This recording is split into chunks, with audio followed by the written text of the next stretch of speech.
ButtKicker. Feel what you've been missing.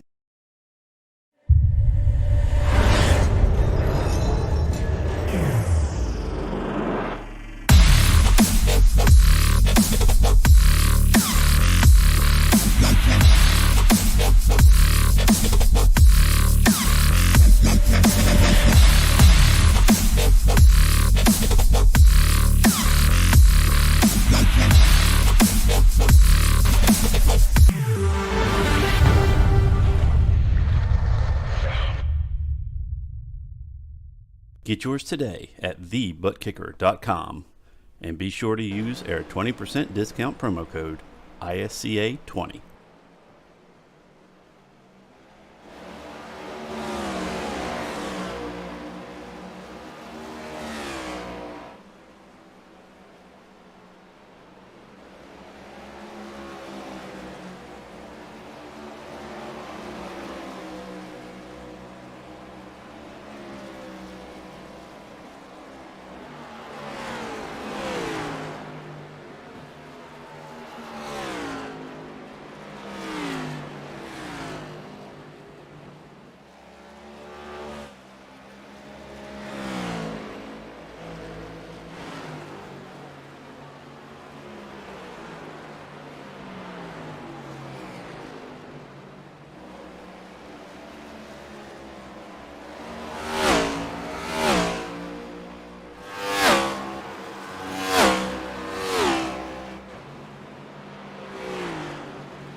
Hello and welcome to the ISCA ButtKicker Super Cup Series, and we are excited to see what these guys have in store for us here tonight as we visit Phoenix for 156 laps, 156 miles, if I'm not mistaken. Also, I do believe this is a mile track.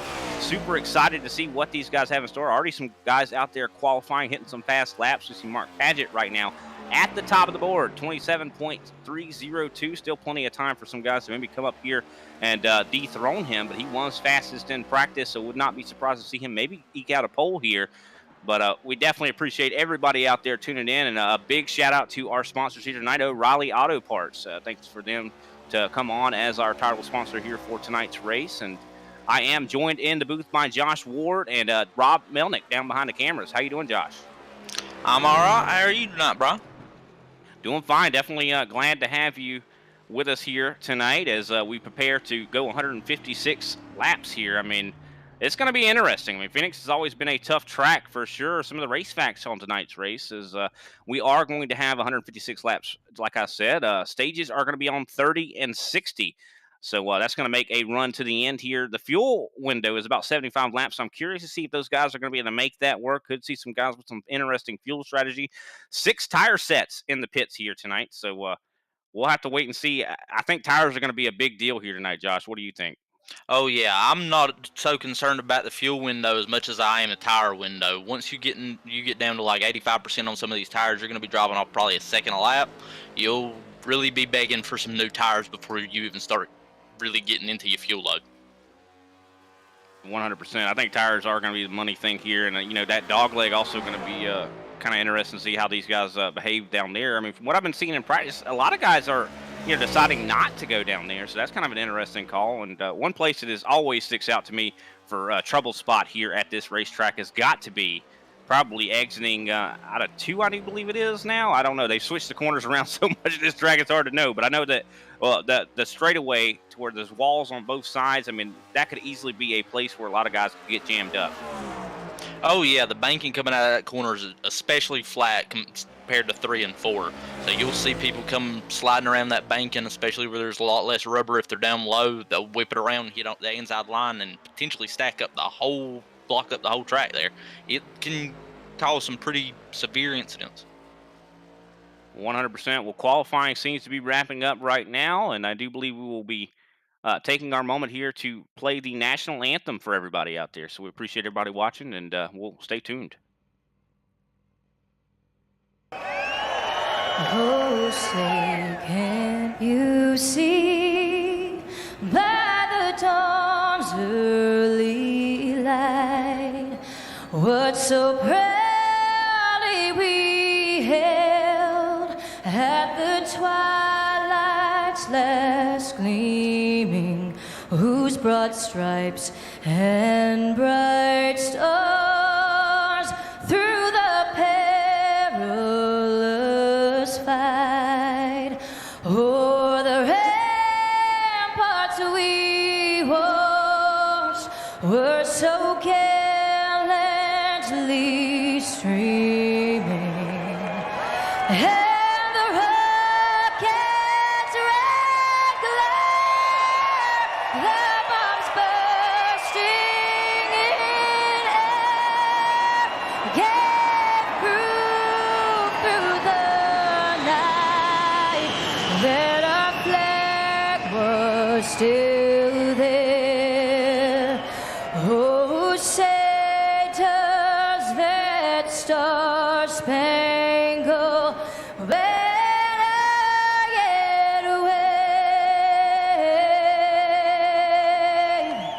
o'er the land of the free and the home of the brave.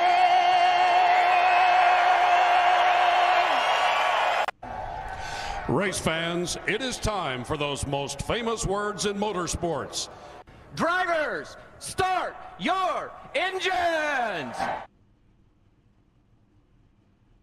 And we are back. Definitely love watching that national anthem and the call to start the engines here. Well, start the engines they are. We're getting ready to start this race, and I expect it to be some exciting two-wind battles, maybe even three winds, considering how that dogleg works and makes it very dangerous. But the field is set here. Mark Pageant did take the pole. He's going to be starting on the front row. Don Avery also on the front row. On the outside pole, second place. Clayton Hoffman on the inside row in third place. Fourth place is going to belong to Greg Wachinski. Fifth place, Corey Cook. Sixth place, Randy Drumhiller. Seventh place, Josh Schaffner. Eighth place, Al Kozlowski. Ninth place, we've got Kendall Levron. 10th place, Matt DeCaney. 11th, Kenny Powell. 12th, Wayne Grousey. 13th, Greg Bartlett. 14th, Paul Olson. 15th, Andrew Layton in the 25. 16th, Robert Pattengale in the 17 car. And 17th, Thomas O'Hara. Yeah, definitely a lot of guys trying to qualify, and do well in qualifying. But this is a tough track. I mean, this is one that, you could find yourself getting very loose as the run goes on. Could see some guys getting tight. I mean, I think the main advantage, the thing you really want to do here at a track like this has got to be really, back up your corners to get the run on exits. I mean, I think that's the main thing here at this track. What do you think? You'll see a lot of people fiddling with their brake bias. If they don't want to necessarily have to back up the corner, they might pull the brake bias a little bit rearward, take the braking pressure off the front tires, help them turn in a little bit. That'll, in general, give you a little bit more advantage whenever your front tires are getting a little bit worn out. But, again, that's going to take less of the load off your front tires and put more of it to the rear. So while you're finding yourself tight at that given moment, it may end up leading to a loose condition in the long run. Well, while we're waiting on these guys to get off the grid here, why don't we take a quick word from our sponsors?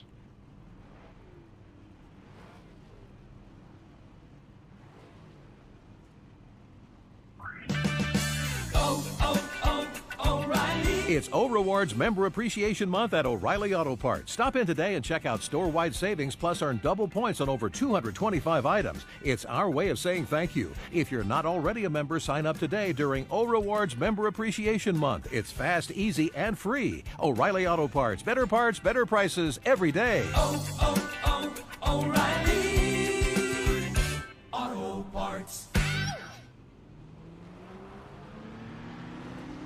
And we are back, and just in time as they pull off of pit road. Just so excited to see what these guys have in store for us here. I mean, lots of guys trying to get as many points as they can, even though the Cup Series might be over. The Super Cup Series is really just hitting its swing right now, as this is race number 4.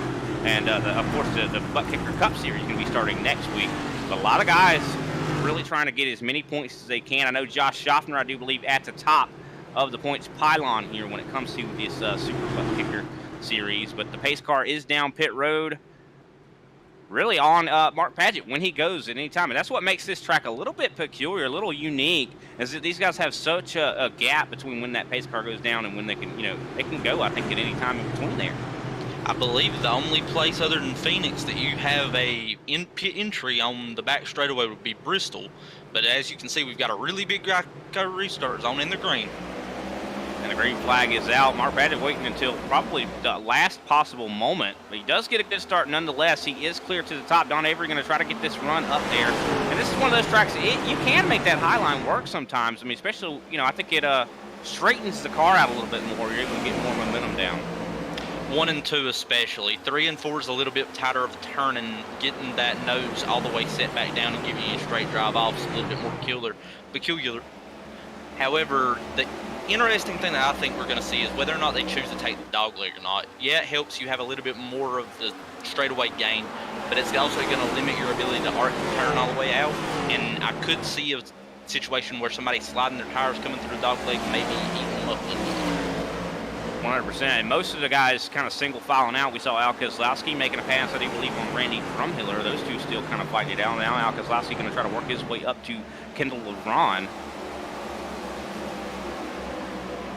We're really starting to see them spread out here. Hopefully they'll be able to get a little bit of a good run here and see whose tires are going to work in first. Some of them might really be just getting used to their car as it's handling right now. I know that this series has 75% fuel, which can affect the handling of the car alongside the track temperature being currently 94 degrees. Some of them may not have really had track conditions inside their practice sessions at that temperature, so they're currently getting everything where they need it to be.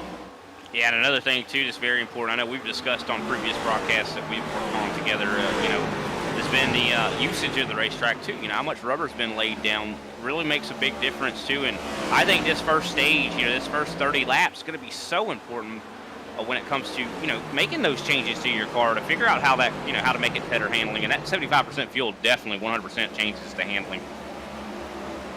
Especially whenever you're coming here and you're using your front tires, there's always the chance of locking them up if you get a little bit too aggressive on it. But since you've got a little bit less weight at the rear, it's going to dynamically push that weight forward, making it a little bit easier to lock your tires up if you haven't compensated appropriately. Some of the drivers like Mr. Paget, he seems to be lightning fast regardless. He knows what he's got under him, it looks like. Some of these other guys, who knows? We might have a surprise favorite come out. Yeah, and this is one of those tracks where, you get stuck behind someone. It's so hard to make the pass happen, even though you got so much room on the racetrack. There is an optimal line in a lot of ways. But one thing I think Paget, is really getting good and used to right now is the clean air. And I think that's going to be a valuable thing here for a lot of these drivers. Caution's out, though. What happened?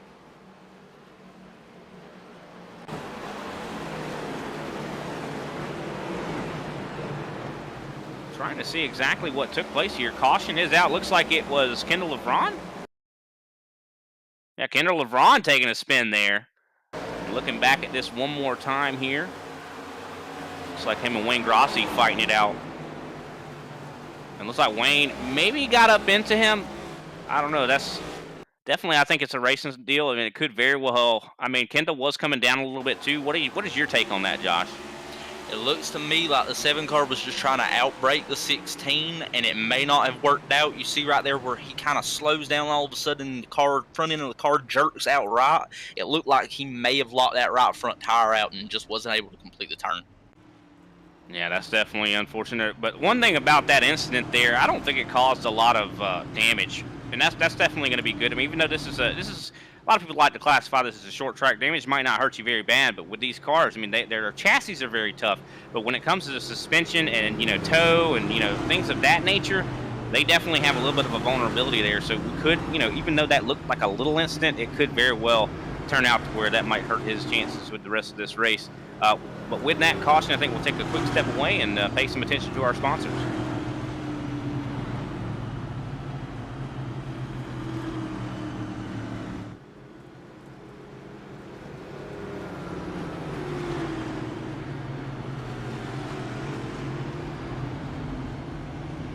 ButtKicker. Feel what you've been missing.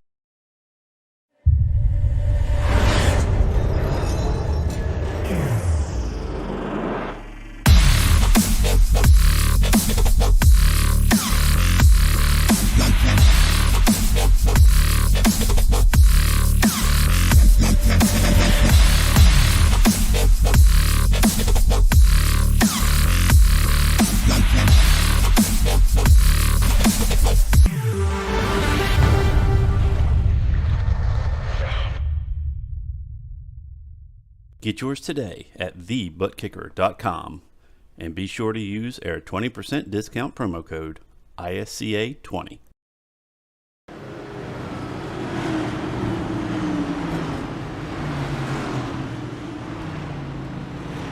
And we are back. We definitely appreciate everybody out there tuning in to the ISCA to watch the Super ButtKicker Series. O'Reilly Auto Parts 156, and pace car lights are out. Pace car actually dipping down pit road right now, so came back just in time. I appreciate those fine folks at ButtKicker, though. Definitely a lot of useful things with the ButtKicker, I'd say. I mean, so I've heard of people putting the ButtKicker on each side of their car, 4 corners to kind of feel which tire's going at, which point. I think that's such an interesting thing to do. But Mark Paget right now in control of this field. Curious to see if anybody's going to be able to get a run on him. He's got lane control, and as you can see, he just goes for it. It's a tricky decision on whether or not he decides to dive it all the way down into the dogleg, giving him a little bit more of an advantage coming into turn 1.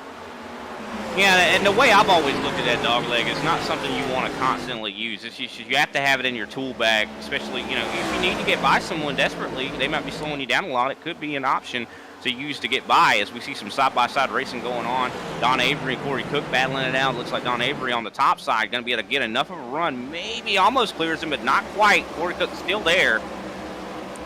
Don Avery's really showing some talent on running the high line in 3 and 4. I didn't really expect him to have that big of a run. He's showing good speed up there.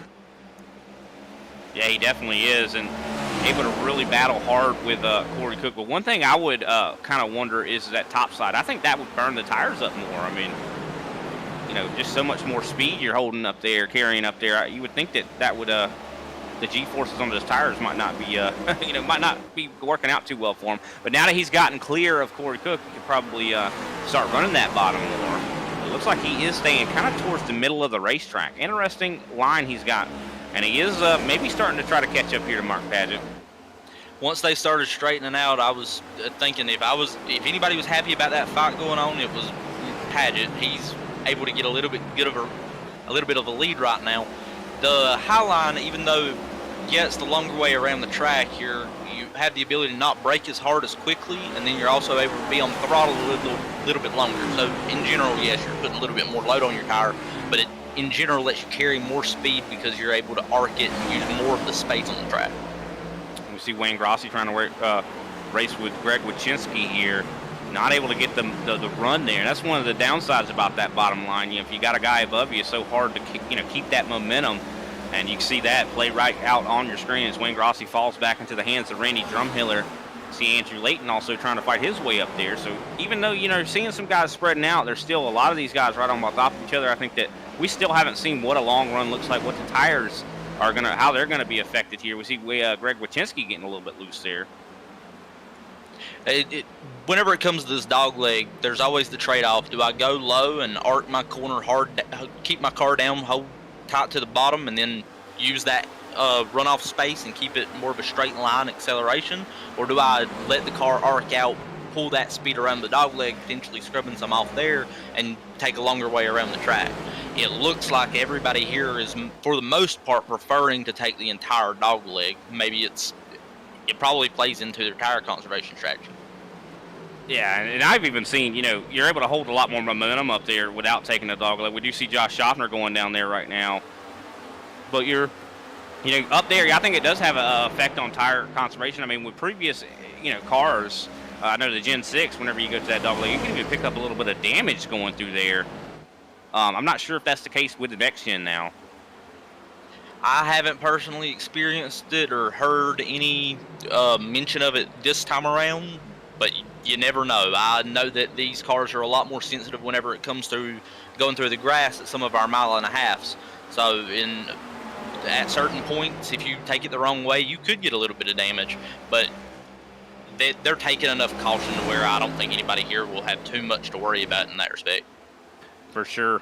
Wayne Grossi just had a bunch of people right all around him. They kind of got it all settled out, but it looks like they're trying to still go side by side here. Wayne Grossi up in 7th, but all right up on top of each other.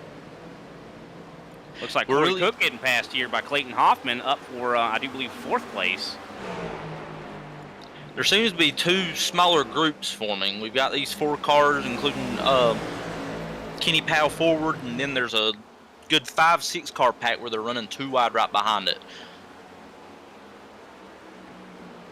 And I also want to congratulate Clayton Hoffman bringing home the Cup Series, ButtKicker Cup Series championship. That won't be starting back up in a week, so he's definitely going to be looking to try to do well in that. And so Mark Padgett still out in front right now, has 7/10 on Don Avery. Avery's still looking strong. I'm trying to look at lap times here. I think Clayton Hoffman, he looks like, I don't know. Mark Padgett just got so much speed. Don Avery, just about a 10th slower. And Josh Schaffner, I'd say about a 1/2 tenth. But Clayton Hoffman a little bit quicker, a 10th or so faster than Josh Schaffner. Could we see Clayton really come up here into this top 3 and challenge? I believe he's got a lot of work to do for this first stage. With 10 laps to go in the stage, it's looking really like it's going to be a battle between Mark Padgett and Don Avery. Clayton Hoffman would surely prefer to have that 3rd place spot from Josh Schaffner, but I'm not sure it'll really come into effect and have any real importance until the end of this first stage, where they'll be able to get some stage points and potentially have an advantage on pit road.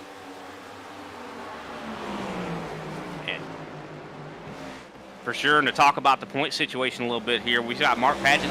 He is out in the lead right now in this race. He's second place in the points. Josh Schaffner trying to stay in third right now to stay in the points lead. Chris Johnson, I don't believe he's making his way out here on this racetrack tonight. Greg Wojcinski's actually probably going to be moving up to third in points, but definitely some close points racing going on right now, and this stage points are going to be so important. It really looks to be a battle and race for third and fourth. Mark Paget, he's gained almost half of a second within the last 2 laps on the entire field. So, in general, Mark Paget looks like he's probably going to dominate this first stage. I don't want to give him my broadcaster curse, of course, but I'd really be paying attention to Josh Schaffner and Clayton Hoffman. They might see opportunity for an adjustment coming in and really compete in this second stage and challenge that front lead. Of course, a caution could fall before then, and then that would shake up a lot for this next for the end of this next stage. Yeah, definitely could very much shake up a lot if a caution does come out. But Schaffner trying desperately to stay in front of Clayton Hoffman. I heard some type of contact on the racetrack. We see Al Kozlowski's gotten in front of Corey Cook. Wayne Grossi still battling with Greg Wojcinski. So there's definitely a huge fight going on right now for 7th place. And, of course, we see Matt DeCiani. He's starting to show up here in that 1 car. Also, even more side-by-side behind them. I mean, we see Randy Drumhiller and Kendall LeBron trying to tussle here. Remember, Kendall LeBron was involved in an accident earlier. We really saw him single file out at the onset of whenever we went green just here earlier. But it's looking like now that we're running the end of the stage, everybody's running for those stage points. Matt DeCaney, of course, he's up here challenging, and I think he's side by side with Andrew Layton, looking to get a couple more stage points. So every position counts right now. Yeah, and you mentioned it about a caution. I mean, these guys being desperate like this and trying to get every point they can. I mean, that easily could, spell a caution or something like that. But it doesn't look like. I mean, maybe not. I mean, it looks like these guys are, even though the intensity has risen, I think cooler heads are going to prevail at least early. The closer and closer we get to the end of this race, I think that's going to be completely different. That's going to be flipped on its head.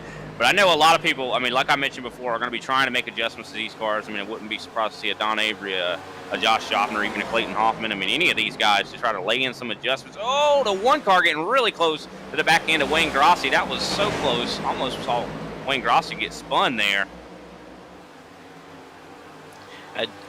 If anybody doesn't want to have to worry about a late stage caution right here. More contact. More contact. He's going to end up losing a spot for that little bit. Had to give it up. The 7 car just kept cruising. It really didn't seem to affect him too much. But Matt DeCaney, he's really ended up clearing the 25 car. And still some battling going on. I mean, Andrew Layton was almost right there to be able to try to tussle with that 1 car. Just not able to really get there. And still some racing going on. Looking back a little bit up forward, Clayton Hoffman and Josh Schaffner still trying to tussle here, but really I don't think Clayton's really had the chance to really make something happen here. I mean, it's just going to be so hard. Looking through Corey the field Cooks, I think, has some problem. He's got some major right front damage. There's something we just missed. It was a little bit of a scrape of the wall, and he does it again coming out of 3 or 4. Look at the damage on that right side. You could just see a part of that hood just propped up. That's definitely going to hurt his aerodynamics, and maybe even his his suspension, as he's really being hounded right now by Kendall LeBron. He's saying, get out of the way, you've hit it twice, don't put me in this position to have to deal with this. Oh yeah, but it looks like Corey Cook going to go to the top, probably going to let Kendall LeBron go. He's going to be definitely under this stage caution, going to be trying to get some of that fixed.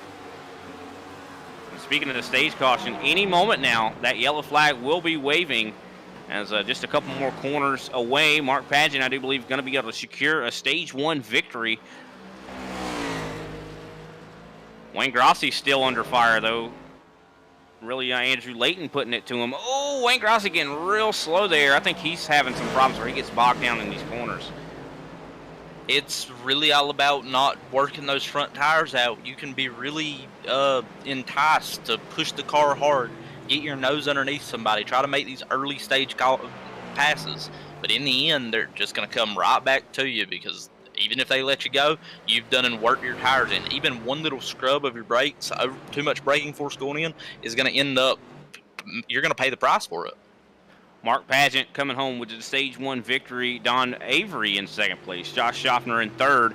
Fourth place going to belong to Clayton Hoffman. Greg Wychinski in fifth. Al Kozlowski in sixth. Matt DeCiani in seventh. Wayne Grossi in eighth. Ninth place, Andrew Layton. Kendall LeVron rounding out our top 10, and those are the points paying position. Now we watch these guys make their trip down pit road, and as soon as they get done pitting, we'll dial up our Stage 1 winner.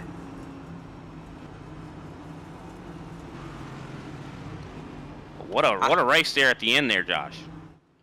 Under this pit stop, in other races, I would maybe suggest that we would maybe have someone stay out, potentially save a set of tires, but with 6 sets and 156 laps, 30 laps is about as far as I would really be comfortable pushing out. I can go further if I have to, but I'm not sure I'd go much further than these if I had the choice, right? A little bit of a problem there from Don Avery, missing his box a little bit. That's going to pay. That's going to be costly.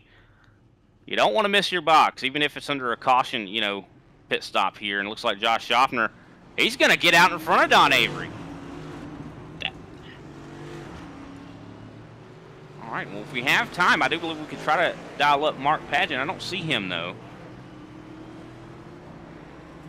Well, it looks like we might not be able to speak with him, but congratulations to him on his Stage 1 victory. I do believe we can bring in our second place finisher in the stage, Don Avery. I don't believe we can reach him either, so I guess we'll just have to go without talking to someone this go around. Me and Josh will just keep each other company. Good company to have, I'd say. I'm surprised that Don really, had a good second lead ahead of the third and fourth place cars, and now he's going to have to potentially work his way back around Josh Schaffner in order to really even have the ability to challenge Mark Pageant. It looked like over time their lap time started to equal out, and any time that Don Avery would be able to save is to his benefit, but it's looking like Mark Pageant might just have the ability to get him a good jump and run out front and sit there again. Yeah, definitely could be. I mean, Don Avery stayed in pit road for quite a long time. I think he was getting some damage fixed. He saw a little bit of a front end damage on that car. His pace car dips down pit road. And, missing that box as little as he did wouldn't have caused him to lose this many positions. I think, like I said, I think he was staying down there to get some of that fixed. But soon to go back green here. Mark Pageant going to be once again in control of the field, but Josh Schaffner, for the first time, going to be on the front row in the outside. So I'm curious, can Schaffner get something, mount to charge here? What kind of changes did these guys make on these race cars? Mark Pageant going a little bit early, a lot of bit early, I'd say there. You see Clayton Hoffman trying desperately to get underneath Josh Schaffner, just not able to get there. Greg Wychinski driving his way up to fourth place right now. Al Kozlowski going to try to look on the inside of him. The 92 car of Clayton Hoffman really needs to be able to secure his position in front of Josh Schaffner if he's going to be able to challenge it. Even Josh Schaffner, he's probably hoping Clayton will just stay behind him. That way he can just start working on Mark Pageant, not really give him an opportunity to get another big lead, but it's looking like might be a repeat again. I'll tell you someone who's got a lot of short run speed. It's got to be Wayne Grossi. I mean, you see he's been suffering through the long run as he gets right up to the back of Al Kozlowski. Might be some conflict starting to brew here. I don't know. But Wayne Grossi definitely showing some, like I said, short run speed. Mark Pageant, he's not just showing short run speed, he's showing whole run speed. He's really able to get this big lead and really jump his way out. I'm sure that if I were Clayton Hoffman, I'd be really wanting to try to take this second place position, but it's probably in their best interest to be able to run him down unless we see Clayton start knocking down the door and giving him a good warning, get out the way because we're going to the front. But that's one thing that's going to be very difficult. I mean, it's one thing to catch someone, it's another thing completely to pass. I mean, Mark Pageant has the advantage of the clean air, and I think at a track like this, even a shorter, a little bit of a shorter track, it's still so important to have that clean air. I mean, especially when it comes to going through these corners, maybe not so much in the straightaways, but the corners lead up to the straightaways. So, I mean, if you're able to really, maximize your momentum to the corner, it's going to pay dividends on the straightaway also. These cars have a lot less front downforce than the Gen 6 cars do. They do have the ability, they do have the diffuser at the rear and a little bit shorter wing, but I believe that the diffuser really gives a good compensating factor to that smaller spoiler at the rear. So you're seeing a lot more rear downforce, which entry, not the most important. I'd love to have it, right? It's not necessarily a bad thing. But on exit especially, you'll start seeing people have to maybe be a little bit more easy on throttle coming out. Nobody really seems to have too much of a problem with it up here at the front. They're sitting tucked in, staying in the groove, trying to get that lap time as low as possible. Some people, it looks like Clayton's favoring a little bit lower of a line, especially on exit, than Josh Hoffner. I'm not sure how that eventually is going to play out. It really looks like they're even on pace, even with the difference of line. Yeah, it does seem that way, and like I said, it's hard to pass here too. I mean, you could be, Clayton could be a little bit faster than Josh Schaffer, but it's not going to pay off very much considering he's going to have to take an awkward line to even try to get by him. Oh yeah, this outside line, even though it did seem to be okay passing, nobody really wants to take it up here at the beginning, and other drivers may be preferring this bottom line because the car doesn't handle well up there. But if you end up working your tires in a certain way at the bottom and then you end up wanting to take the top, it can really limit your ability to finally make that move. I've got a feeling if we see a pass, it'll be somebody trying to finally stick their nose down in there. It looks like as Clayton Hoffman gets closer and closer to Josh Hoffner, he's holding it even closer down to the yellow line, maybe hoping that Josh Hoffner gets a little bit tight or somehow drifts up the track just so we can try to get that nose right down deep underneath him and just make it where he doesn't get to give the full run out or even mess him up a little bit and make him even pull even wider. Yeah, maybe mess with his aero a little bit. I mean, even though, we see this as a shorter track, I mean, you still have that, option. You can probably hang that, if you hang that right front right there on their, his right front, if he hung right there on his left rear, I mean, it could possibly slow him down, dump some air somewhere that he don't want it. And I got to say, though, looking back here, I hate to go from here back to the bank, but Kenny Powell, got to say, talk about good about him. He had no confidence at all coming into this race today. I haven't even turned a lap here tonight. He is now up into the top 10. Got to give him a lot of credit for that. And even almost didn't even make the race itself. So shout out to Kenny Powell. What you don't get from practice, you can get from talent. I'm sure that's what he's taking right now. For sure, and definitely a difficult track to just jump into, too. I mean, you have to have some seat time here at this racetrack to be good at it, just considering, the unique nature of it. We see Don Avery, another one that's been making some huge moves. We saw him get sent to the back earlier in this race. Now he is challenging Greg Bartlett. Makes that pass look easy.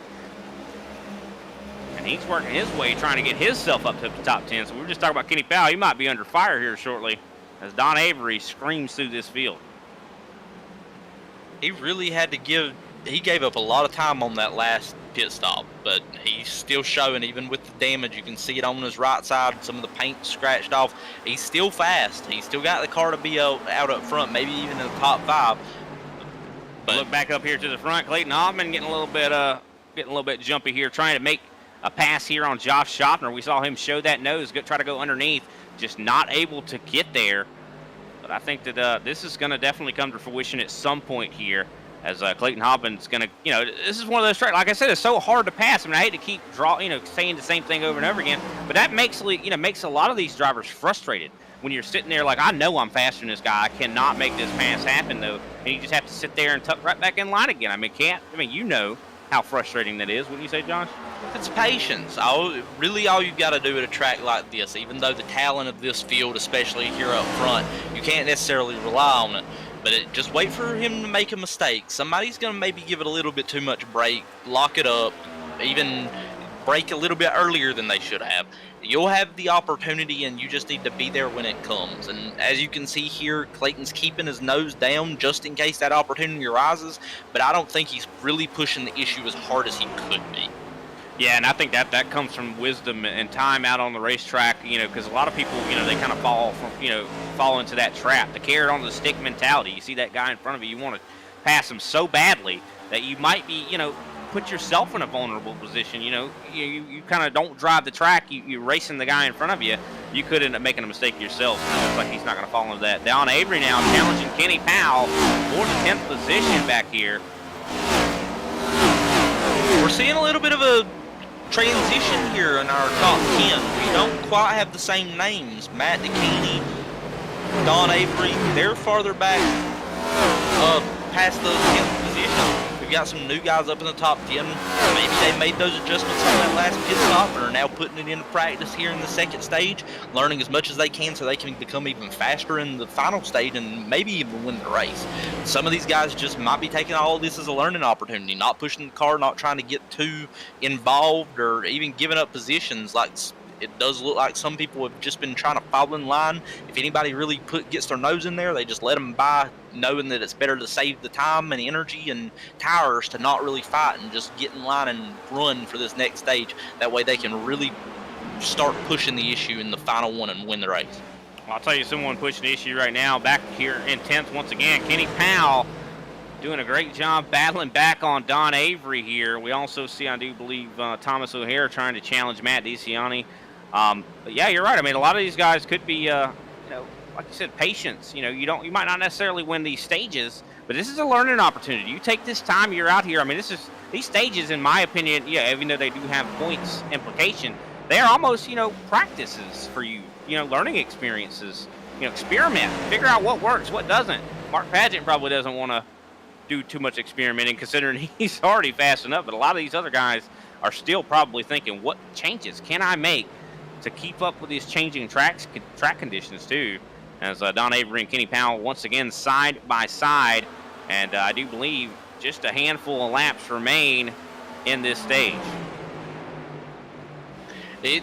Whenever it comes to stage racing, the benefit and the negative is the predictability of them all. Of course, it takes away the excitement factor or randomness factor of when a caution can come out. You might even see people pushing their car a little bit harder than they should be, and if we get to a 40-lap stint and people start wrecking loose, pushing tight. But now you've got the predictability. If I know I only need this much tire for this long, I might be able to run a little bit tighter more than would otherwise be comfortable with, or what would be sustainable into the long run. So the predictability of it is always lovely. That comes in. Sorry to interrupt you. We got to look here. Problems. Wayne Grossi into Andrew Layton. And I was just getting ready. I was sorry to interrupt you, but some stuff was starting to go down. Al Kozlowski was being challenged by Wayne Grossi. Wayne Grossi got tight there. And I do believe we had some contact there with Andrew Layton. So some trading paint going on out here tonight here, as we have almost 5 laps to go here in the stage. Rubbin's racing. Trying to take advantage. Yeah, Rubbin is racing. That's what we're seeing right now. It's always interesting when you can see things start to transpire on the track before they ever get to. It's little things. It's always a system. It's like a spring just of the track. It's flowing, and one little clog or one little hiccup up front can, just like that right there, you're going to see maybe the 7 car have to check up a little bit more than he would have otherwise because of the hard arc that was just performing in front of him. There from Andrew Layton. Andrew Layton gets into the high side, outside wall, and I think that could bring a caution out. And the yellow flag is out. Andrew Layton was doing such a great job. Worked his way up to 4th place. It just got loose on exit. Got into that wall. Just, man, that is unfortunate. We've got to wait for the official call from the officials to determine whether that's the end of the stage. But it does, if not, that last lap shootout might be interesting for the overall field of ending stage 2. And you look at it, he just got loose. Unfortunate. I mean, he has such a hot rod out there, Andrew Layton did. Now he goes all the way to the back. Heavy damage on that machine. And I think you're right. I think that's going to be the stage. I would not be surprised if that is the stage there. But Mark Pageant, I do believe, is going to lock up a stage 1 and stage 2 win. As soon as the yellow came out, I'm pretty sure the lineup is frozen, so Mark Pageant is going to sweep the stages. Unfortunately, I still don't think we have a way to contact him. Well, I hope we'll have a way to contact him if he wins this race. John. Hey, if I'm leading the race at this point, I'm gonna make sure I get to say my piece at the end. So we'll probably hear from him before long. But you know what? Let's talk to our second place finisher, Josh Schaffner. I know he's available.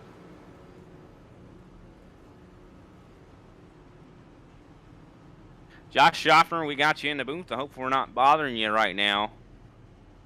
No, you're all good.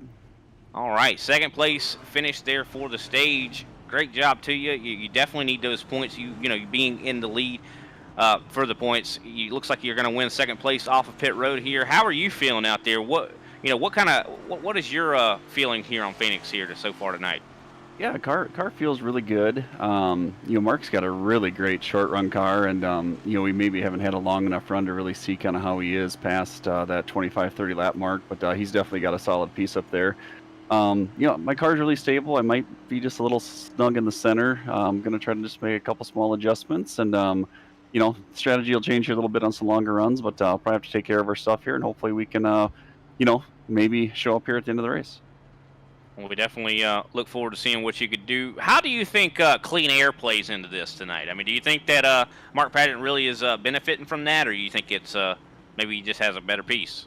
Yeah, I don't think dirty air is a huge deal, but track position is huge. Once we get a few laps on the tires, it's just really difficult to pass here. It's just tough to get below people. It's tough to get the drive off to pass, and overall it's just a challenge. But the big thing about being in front is you just have to fight traffic, and track position is going to be king.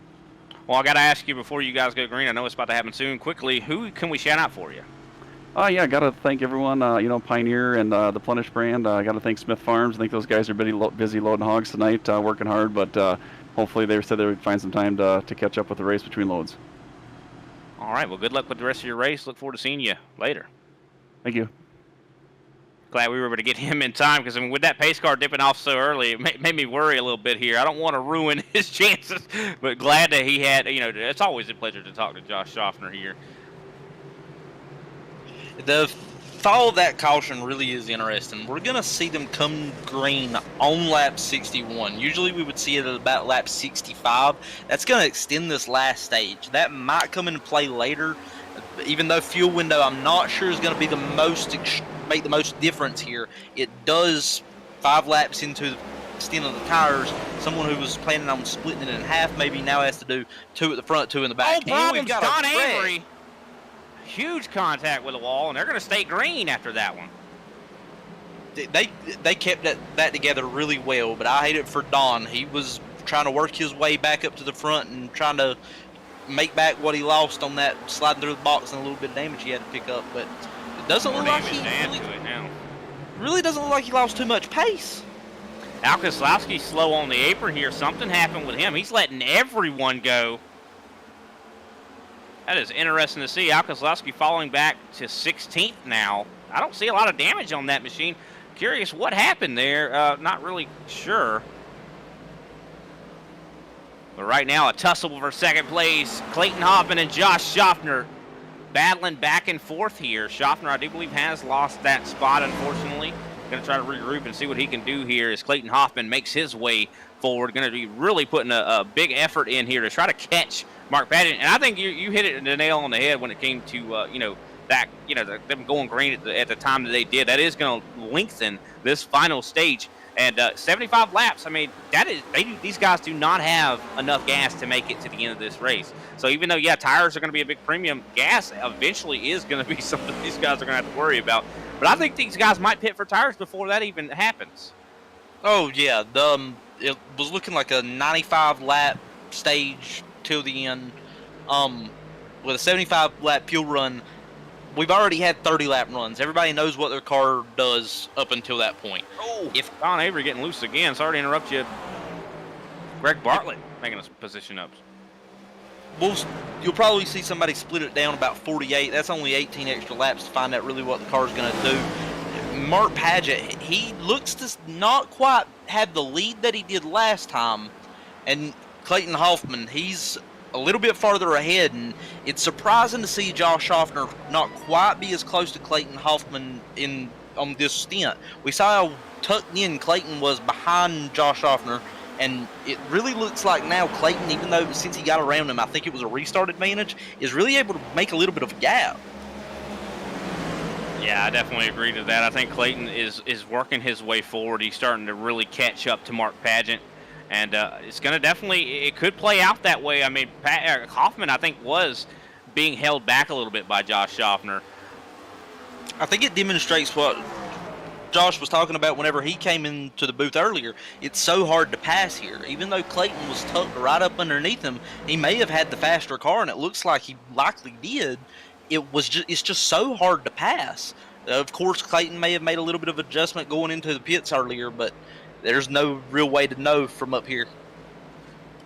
And the battle definitely still heating up back here for 8th place.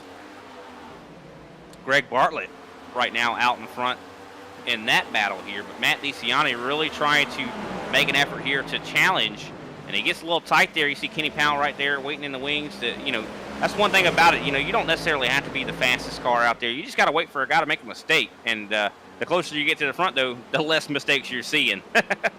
Consistency is almost more important than speed, and we just saw Matt DeCiani get a little bit tight. I don't want to say tight. He really backed up his corner right then, made Kenny Powell go high going into the turn, potentially making that little bit of a gap going on there. And he still continues to take the high line. I think he was arcing it down really hard coming out of 3 here. He doesn't quite bring it as low, though. And one thing I want to, don't really know that much about. I haven't really driven this car on this racetrack, and the 670 horsepower, how much does that affect what Phoenix feels like? Well, my opinion's only one, but in my experience, those 80 horsepower that we lost, you really don't have the ability to drive it with the throttle as much. You used to be able to really turn the car and determine how sharp of an angle you're taking into the turn and how the radius of the turn really goes in place using the throttle. Here, you're a little bit more tight just off of that. Even though we have less downforce effectively, we still don't have quite the same ability to use the rear tires to drive the car and steer it. I'll tell you someone who's been very impressive. Greg Wachinski in the 5 car right now in 4th place. Really starting to catch up here to Josh Schaffner. I think we could see a change in 3rd place, though. I mean, it has been, as Josh said, very difficult pass. But Greg Wachinski, I think he's been, he has bad luck occasionally, but I have been seeing a lot of great driving from that 5 car. I got to say, been very impressed with what he's able to do out there. He's out here knocking on Josh Hoffner's door. We might see him take his place in 3rd place. I'm not sure if he quite has at this point in the stage, to get up to Clayton Hoffman at a 2-second lead. Of course, anything can happen, but it does seem like he will either find himself in the same position Clayton was last stage and tucked in right behind Josh Schaffner, or maybe Josh even made a bad adjustment or a different adjustment to give him a little bit less speed in these first 30 laps, but extend his run out even farther. Yeah, I mean, that's definitely a good point. I mean, he talked about it in his interview about how he has been making some small adjustments. I mean, could he have went the wrong way, or could he have went the right way when it comes to his long run potential, which is, good.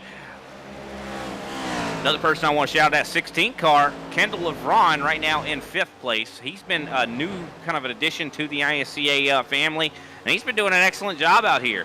Right now in 5th place, Randy Drumhiller, another one that you don't really normally see too high up in the running order. He's right now in 6th place, looking very strong. Surprised to see that Don Avery has kind of regrouped here, even with that right side damage he's got on that car. Still in 7th place and starting to really close in on Randy Drumhiller. It really looks like the whole from 5th on back is starting to compress a little bit. Even though Kevin LeBron is about 5/10 in front of Randy Drumhiller, the 6th, 7th, 8th, and 9th cars are all probably half a second between each other. So as people start to make mistakes, that half a second can close really quick, and Kenny Powell getting a little bit loose coming off the turn. That was scary. I thought Kenny was about to lose it for sure, but excellent driving abilities from him to be able to save that car. I thought it was gone, Oh, yeah. I mean, that looks similar to what Don Avery, or no, Andrew Layton did earlier. That kind of looks similar to that. Whenever you come off of these turns, if you get loose, these cars don't have as much side force, so you can't rely on the wind resistance on the side of your car to push it back straight. You can see them kind of lean on the left tire, lean on the right tire. That goes into the independent suspension on these cars too, where they're not linked in the whole rear suspension isn't a single link unit, it can lean and shift that weight over and over again, potentially meaning that if you get loose left, it'll shift right back right and make you snap. Usually we see it a snap, but there you saw where it was kind of just a juggle that Kenny was doing, demonstrating some skill and talent when it comes to controlling this car. All right, and since everybody pretty much is single filed out right now, I think it'd be a great time to take a quick commercial break.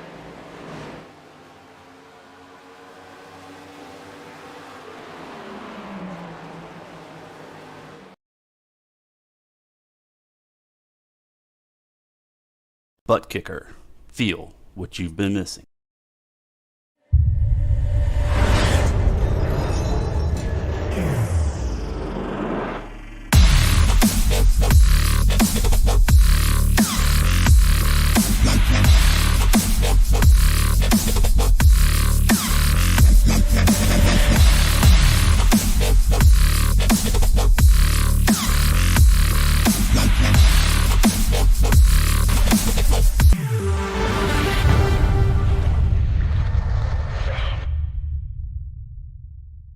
Get yours today at TheButtKicker.com and be sure to use our 20% discount promo code ISCA20.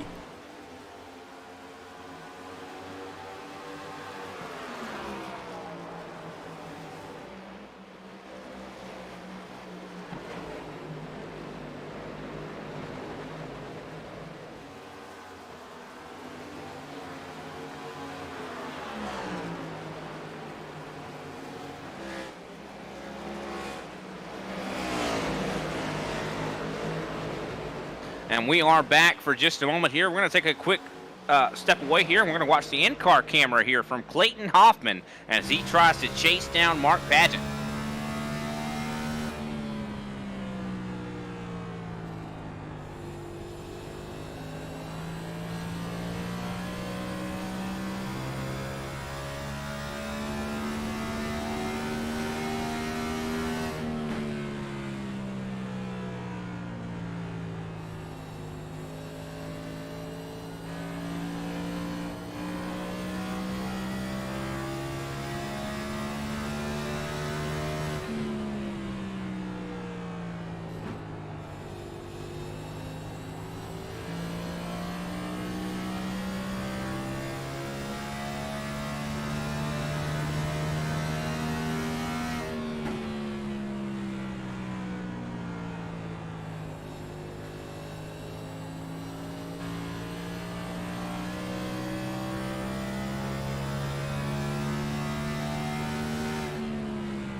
And we are back. We appreciate everybody being patient with us while we took our step away here. We saw Matt DeCiani work his way up to the 7th position. Kenny Powell right now trying to fight with Greg Bartlett. Randy Drumhiller and I do believe Thomas O'Hare also fighting it out. So we've had some kind of, a little bit of some drama out here right now as some guys are taking a little bit side by side, some changes for position. I think we're kind of seeing the cream rise to the top. We did see those 6th, 7th, 8th, and 9th place cars all within a tenth of each other, but it looks like they've spread themselves a little bit out. Don Avery getting about a second lead on Matt DeCiani, and then Kyle LeBron being about a second ahead of Don Avery, and all within a second up front in top six or so.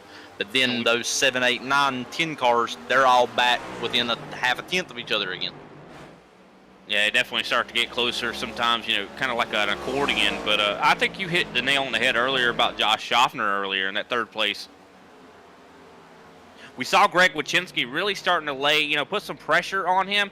But right now, he's running faster laps than both of the leaders, which I think you hit the nail on the head when you say he made some adjustments. Maybe didn't help him in the short run, but it is definitely helping him in the long run as he is making his way forward. But he has lost quite a bit of time. He is about 4.5 seconds behind the leader right now, so a lot of making up to do here. With something about 60-some laps left, he's got the time to do it, especially with a pit stop coming up. You never know. If we end up under green flag pit stops, and these guys have to take tires there could be some mistakes, speeding on pit road, etc. Those 4 seconds may become irrelevant eventually, especially if he can extend this run out long enough to maybe get a lucky caution come out in the end. That way he's able to get his tires under caution. He does seem to have extended his run significantly with the speed that he's holding. We may even start seeing that his times get even faster and whittle that time down to 2 seconds before Mark Padgett ever thinks about pitting. Yeah, could very well be the case for sure. And, you know, such an important pit stop is a green flag pit stop. And, you know, talking about, you know, how hard is it to get on pit road here? I mean, I've always found in other cars, I mean, like I said, I don't have a lot of experience with the Gen 6, or with the Gen 7, I should say. But getting down pit road here, is it difficult? I mean, could you find yourself locking up your tires or something like that? With the talent in the field, I don't know if this necessarily comes into play, but what I've noticed to be the biggest mistake generally getting into pit road is that the cone for the first timing zone, to begin this first timing zone, is a little bit farther into the pit wall than at other tracks. Usually you'd have the timing cone be maybe a couple 50 feet before the beginning of the pit wall. Here it's 50 feet into the pit wall. So you'll see people check up, go 45 mile an hour at the beginning of the pit wall, then lose out on all of that additional speed that they could have been carrying in if they were to maybe check up at the cone instead of at the pit wall entrance. We see Matt DeCiani making a pass here on Don Avery, taking over the 6th spot. And right behind them, Greg Bartlett and Kenny Powell. I mean, they must have a magnet to one another because they've been sticking right with each other about this whole race. Yeah, I mean, it would be such a shame if someone, you know, sped on pit road. You know, and with shorter tracks like this, the pit speed's not very much, so it's so much easier to speed, I would say. The lap times are so short, too, so you've got usually about a 13.8, 13.5 second pit stop. So in that respect, you can, if you've got a 28 second lap like some of these guys are running, that's half of a lap that would normally only be maybe a quarter of a lap, right, on some of the larger tracks. So getting into pit road, you're probably going to lose maybe 20 seconds getting into the pit road, on the pit lane, then the next lap. This track is a little bit different since the start-finish line is on the opposite side of pit lane, of course. So if you're giving up 20 seconds on the in lap and the out lap with the 13 second in the middle, you're definitely going to end up seeing somebody go maybe 1-2 laps down, depending on how far the leader is ahead of them whenever they go into the pit lane. Yeah, definitely could be a big thing. I mean, this track is so unique as we watch Josh Schaffner getting around the 17 of Robert Patgale. He is now a lap down, so we have 3 cars now at least 1 lap down. Robert Patgale 1 lap down, Paul Olson 1 lap down, Andrew Layton is actually 8 laps down. But a lot of these guys are starting to have to deal with lap traffic. I mean, we talked about how hard it is to pass anyway. You know, dealing with this lap traffic's got to be quite difficult, especially when you're trying to catch up here, you know, like a Josh Schaffner would be right now, you know. But it looks like it kind of has gone a little bit further, not maybe Josh Schaffner's way, as he's hitting 29.058 second laps right now. Clayton Hoffman, 28.885. He's faster than the leader. Still hasn't really, you know, got into that gap very much. We could have just seen a situation where Greg Wyszynski was getting pretty close to Josh Schaffner, and he was realizing, okay, I'm saving my tires, but I'm losing so much time. I'm 4 seconds behind, and maybe I need to pick up the pace. He may have picked up this pace a little bit too much. Yes, he got away from Greg on those 4 seconds, but if he ends up starting to do these much slower lap times than the front 2 guys, all that tire saving was really not for much. And I'll tell you, one person really running some very fast lap, 29.053 last time by, Matt DeCiani. We saw him make that pass and get 6th place. Look at that. He's trying to get up there to Kendall. I mean, this is something I think we're going to see happen here shortly. Is he's about 2/10, actually over 2/10 faster than Kendall LeBron right now. And so definitely might happen shortly. I mean, pit stops, green flag pit stops, I think are going to be happening shortly too. I'm not sure when we're going to see them. I mean, I know we're at the portion of this run now that these guys have gone farther than they have this whole race. This is kind of like no man's land, unknown for a lot of these drivers out here, how their cars are going to behave. We're running in 39 laps into this run, 10 laps longer than what we had last time. And I believe in stage 1 and, stage 2 was 25 laps because we had the 5 laps of caution laps. But stage 1, we had the early race caution about 4 laps into the run. That means that they got a good 25 laps because they let their tires cool back down. Now they're seeing 39 hard, fast laps the entire time are putting onto the car. That's 15 more than what they really have had experience with so far. We see Mark Pageant putting down another person a lap down. Corey Cook now falling victim to that lap down curse here. A little bit of contact with the wall there from Corey Cook. So good thing that Mark Pageant got by him before that happened.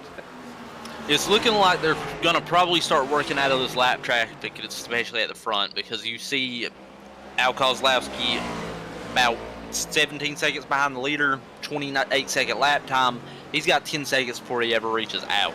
So we'll probably start seeing him single file out and not have to worry too much about it for at least a little while here. But probably before they ever reach out, they'll be under green flag pit stops. Now you see Greg Wachinski right now even dealing with some lap traffic himself. The 5 car in 4th place trying to get around Robert Patgale, able to make that pass happen. These lap cars do appear to be showing a good amount of courtesy and letting these lead lap cars by. I'd hate to see somebody give maybe rival team or somebody that they're really racing hard against, having a points battle with, end up giving somebody a hard time getting around them as a lap car. So it's looking like they're making it good and easy for them, quick and easy. While it is a little bit inconvenient to have to worry about the lap cars, they're making it easy on them. Yeah, they definitely are, and that's one thing I think ISCA definitely known for. I mean, top talent usually racing this series, and a lot of them, they drive well. I mean, they're very respectful. These guys, most of the people we see out here in this league right now, in this race itself, all know each other, have raced around each other so much to where they have a level of respect for one another. They don't want to ruin anyone's race because, I mean, heck, you got to race with them next week. Oh yeah, right here in the middle of the pack, that's where you might start to see some heat. They're all quite packed together, so if anybody's probably going to get irritated with each other, it'll be in these 8th, 9th, and 10th place cars we're looking at. Speaking of some racing going on, Matt DeCiani has caught Kendall LeBron, and the 17 of Robert Patgale going to be in the mix, even though he's a lap down. Look at the run that Matt DeCiani gets. I mean, he's just so much faster through the center of the corner, it looks like. That was some pretty inconvenient timing for the lap car. I'm sure that he wasn't happy to see it, but it probably didn't really hinder the stampede. Especially because Robert Patgale's actually having to race Paul Olson. I mean, Paul Olson's right back there in the background there. You can see him. Robert Patgale does not want to really let these guys go too much and lose too much speed because, I mean, he could lose the position himself. Looks like Corey Cook down pit road. We're running into 46 laps here, and that would be, I'd expect maybe 2 laps later we'll start seeing the majority of them start coming in, but we might have some guys who try to take that really long run. DeCiani's car looks like it's handling well. It's pretty fast. I don't know how much I'd be willing to go. Matt DeCiani right now actually coming down pit road. Let's see how he does. Definitely, this is the money stop. I mean, this is where if you miss that box, it could hurt you so bad. I mean, under a caution, you don't lose that much time, but you can't get that time back unless a caution does come out. So I'm hoping he doesn't have a bad stop here. The curved pit road here really adds another layer of complexity to it because most of the time you'll see, especially on a busy pit road, everybody tries to stay out to the right, follow straight down. Then whenever you're about 4 to 5 boxes out from your pit box, you'll move to the left. Then 3 boxes, you'll start driving through straight in. But since they're alone now, with the curvature of the pit road, you're wanting to hold on to that white line as hard as possible. And it's going to probably come into play on whether or not somebody gains time. It can be significant if somebody gets that line perfect. And we saw Thomas O'Hare also go down pit road. Paul Olson back down again here. But Mark Paget still out there, not going down yet. Clayton Hoffman has been starting to maybe run him down a little bit. I think, this is where the pit strategy, is so important when it comes to, do you short pit them, especially with how important tires are here. We've been expecting them to maybe try to cut it in half or extend it. I think we're about 49 laps into the stage. I really have expected more to have came down. I think there's somebody else going down pit road right now. But Greg these front guys, pitting out of, I do believe, the 4th position. I was about spoke too soon. I was going to say these top 5 guys, I don't really see them really contemplating it right now, but we might start seeing, looking like Clayton Hoffman's dropped a couple of positions. Did he just go in? Yeah, Clayton Hoffman actually down pit road, so that is going to really be the sign here. And once you see that second place driver go down or the first place, usually that is the signal to everybody else. It's time to go down. Mark Paget also going down. They weren't wanting to get off cycle with each other. It shows that the real fight right now, Clayton Hoffman and Mark Paget really thinking that those two are they've got each other in their sights. That's who they're watching. That's who they know that they're really competing with right now. So they're not really wanting to keep it too off cycle. Sure, maybe Clayton Hoffman will have 1 lap fresher tires. Paget. Yep, would have an extra lap of tire than Clayton Hoffman, but I'm not quite sure that's going to come in too much into play, especially with them pitting so close together. Pretty much everyone down pit road now is Kenny Powell. We see him down pit road. The only person that has not pitted so far, probably Josh Schopner. Schopner now bringing it in. And so that is going to really cycle things around. I think Wayne Grossi has not pitted yet either.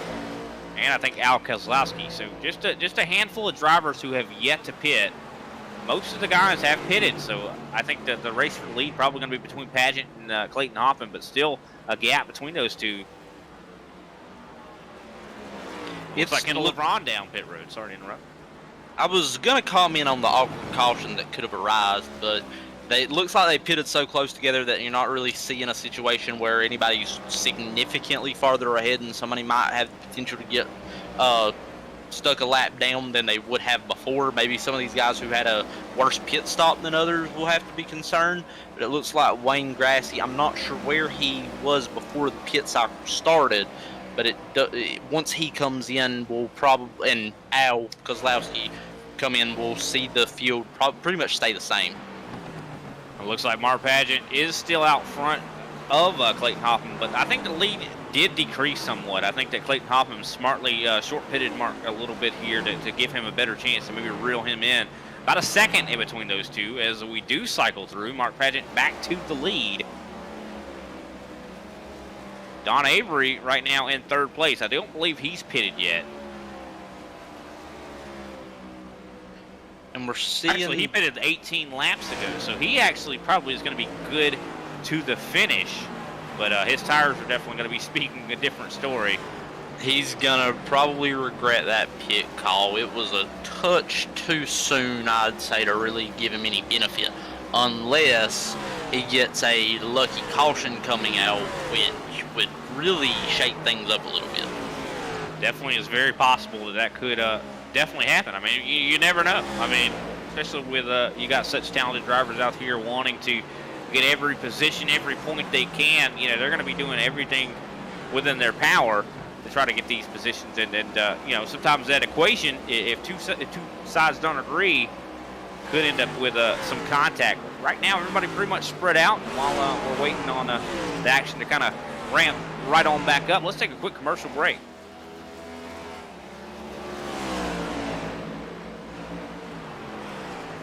ButtKicker.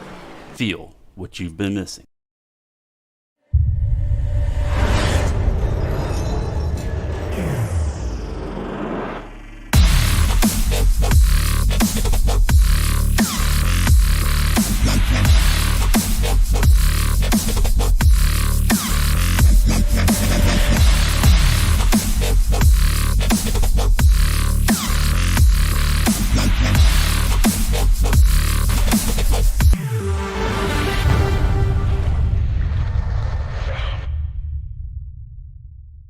Get yours today at TheButtKicker.com and be sure to use our 20% discount promo code ISCA20.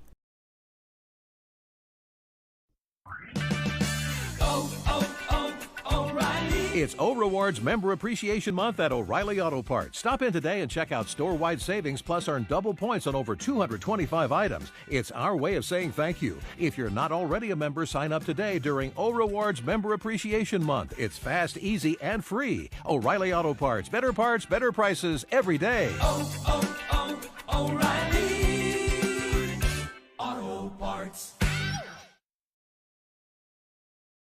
Welcome back, and right now we got a race here going on for third place. We talked about Don Avery with a unique pit call here. He's now under fire from Josh Schaffner. Schaffner looks like he's going to make that pass look easy. I mean, he was about a second faster than Don Avery, so not a surprise there, but still it is somewhat of a surprise to see that Don Avery in such a good position right now after that unique call. I mean, I don't know if I necessarily agree with that call, but I mean, definitely has had a fast car all night, and I don't blame him for making that call, just considering that, what he's had to fight back from. He must have had a good hand while we was in Vegas, because it's a gamble that's probably in his best interest with the fact that he does have that damage. He did have to start farther back in the field to start working his way up. So if he can gamble and get his late race caution here, he'll be able to get this fourth place without too much effort when it comes to passing cars. Another interesting thing that's going to probably play out here is that these drivers on a full cycle of their tires are used to starting really close together and kind of having to fight for those first couple of laps. Here we're going to be able to see them maybe spread out that speed, not wear their tires quite as much or have to fight and battle as much as they usually would. They're a lot more spread out than they were, especially even before they came into the pit, on the pit road, other than those 7th, 8th, and 9th place drivers. I'll tell you, someone who has just been having a perfect race here, probably not a mistake that has happened, is Mark Padgett. I mean, Triad looking very strong here. A lot of people said, G&G definitely one of the dominant forces out here, or front line when they were here. But I think Triad has really shown up on this scene and has really sent a message to everyone on the racetrack that, hey, we're here to stay. Mark Padgett, I mean, I remember just a couple weeks back, I think it was at Auto Club, Padgett, stole a win with a 3-wide pass. I mean, it was the best finish I've ever probably seen. And we're seeing, such a great performance from him right now. I think he's here to stay. He's going to be a force in the championship when it comes to this ButtKicker Cup Series or Super Cup Series, considering, Josh Schaffner in first place. How long is this going to last with him in first place in the points? I mean, I don't think very long, considering the performances we're seeing out of Padgett. He may have made a 3-wide pass for the win last race at a couple weeks ago at Auto Club, but this race he's making it look easy in a different respect. Nobody's even had the ability to touch him, it doesn't look like. Clayton Hoffman is probably thinking of any possibility, how could I possibly even do it? He, compared to the rest of the field where you see Josh Schaffner third place 10 seconds behind Mark Padgett, Clayton Hoffman only 2 seconds behind, but that's still a significant gap. Yeah, and then looking at lap times, I mean, Mark Padgett a 10th faster that last lap. I mean, that even though you got not a lot separates them, there still is a lot of speed in that 0-2, but it could all go away in just a moment's notice. Just considering, he makes one mistake, could very well spell disaster here, especially at a track like this, to where you almost got to treat that gas pedal like there's an egg sitting right underneath it. Not so much with this 670 horsepower like I was talking about earlier, but it's still a factor. Entry and really binding up that right front's probably a little bit more of a factor, I'd say, in my experience right now. However, the real factor here is whether or not, with the way that the cars are spread out, Clayton Hoffman doesn't have to fight anybody this time around. he may have the ability to, yeah, Mark Paget's giving a 1/10 of a second a lap on him right here, but later on in the run, if Clayton's able to get 2/10 because he didn't have to use his tire up at the beginning of the race, it kind of showed it may come into play here. It definitely could, as we watch Mark Paget getting by Greg Bartlett, and that puts now everybody 10th on back, a lap down. So, I mean, Mark Paget has been, he's like Pac-Man out here just eating cars. He's at work, and within 5 seconds, and I'm sure it'll happen within the next 30 laps, he'll get up to 7th. And again, that'll be important if a late race caution comes out, because all those cars would have to take the wave around. It won't really be a factor on fuel, but whenever it comes to these tires, they're not going to be happy about having to take that wave around unless they're the lucky dog. Especially if someone stays out. I mean, if someone ends up, making that call, taking a gamble and staying out, it would rob them of their ability to get that wave around for sure. And Kenny Powell now going to be the one that is in the most danger of going a lap down. And you see that Mark Paget right there catching really close to him. I mean, looking at lap time difference here, Kenny Powell 28.6, Mark Paget 28.399. So pretty close lap times. Not that crazy, but the closer he gets, to the guys in the top, I guess, 8, I think he's going to find a harder time trying to get by some of these guys, because just considering as he keeps going forward, the more faster these other guys are. So it might be something that could play into Clayton Hoffman's book here if, Mark Paget maybe has a rougher time getting by these lap cars, just considering, when you're, on the lead lap and you see that leader coming up, you're not going to want to let him go. Now, you're much more willing to let go the second place driver, but when you see the leader, I don't want to go a lap down. Oh no, that's even if you do have to take the lucky dog. I mean, of course, you'll still be able to pit and get your lap back at the same time, but nobody wants to take that EOL for being it, especially then if you know that there's another car in front of you really close that would automatically take away your lucky dog effectively. You're definitely not going to want to let that go. Now, I'll tell you someone who hasn't really been up into the top 10 very much here tonight. Thomas O'Hara, he's right now in 8th place, chasing down Kendall LeBron. Now right there. So all of these guys are in danger of going a lap down. Thomas O'Hara, he's been, up in the top 10 now, being consistent, and I think that's what matters. But we still could see a change in position here for 7th, 8th, or 9th here. And I think it's all going to really, a big factor that, Mark Paget's going to be playing here also could give someone, an opportunity to make a pass. Follow Paget. If I was them, if I was anybody, I'd try to follow Paget to get by my enemy here. Oh, that's going to make it even harder for Mark to get through this lap traffic. If I know that he just put somebody a lap down, they're following right along with him. Normally, if I was by myself, I'd let him on by. I'd go high, maybe check up a little bit more than I usually do, just to go ahead and get him so I can run my line. But if I know that I'm just going to get run over by 3-4 cars following behind him because follow the leader, chicks following him, then I ain't probably going to let it go. I've got to fight for it. Looks like Kenny Powell is going to fall back now a lap down as Mark Paget gets away. And now Mark Paget sizing up Thomas O'Hara. Man, I just would not want to go a lap down, especially now, as soon as we cross the line here this next time by, we're only going to have 20 laps remaining. Man, if I was anything, if I was Kendall LeBron or Thomas O'Hara, I would be begging for a caution right now. Even Kenny Powell, I'd be begging for a caution, just considering he is in that lucky dog position right now. If I was Don Avery, I'd be begging for a now caution. Kenny Powell losing that. Oh, Kenny Powell going to challenge Thomas O'Hara. So this is what I was talking about. He's falling, not able to get there though. Man, that could have been a big opportunity there for Kenny Powell. He wasn't quite able to get quite to the rear end. Maybe he gave up a little bit too much time. He's still going to be able to challenge. He's right tucked up under it. If he's willing to get his nose stuck out there, 17 car taking a really tight line in but having an arc it back out. We'll not see Kenny get a little bit more of a run coming off here and be able to get on his... He might be looking outside here. No. We're not even going to see a crossover. I'm surprised. That was a really good run coming from Kenny. Maybe I just misjudged the distance and the gap that he was using. Thomas O'Hara going really high. That is a high line he's running there. I don't know. I think that's going to give Kenny Powell the opportunity he needs. As he's going to have a lot of momentum coming into the corner. Is he able to maintain it? And it looks like he is going to take over that 8th spot. That may have been a strategic move from the 17 car, maybe realizing, okay, I don't want to have to fight side by side here with Kenny.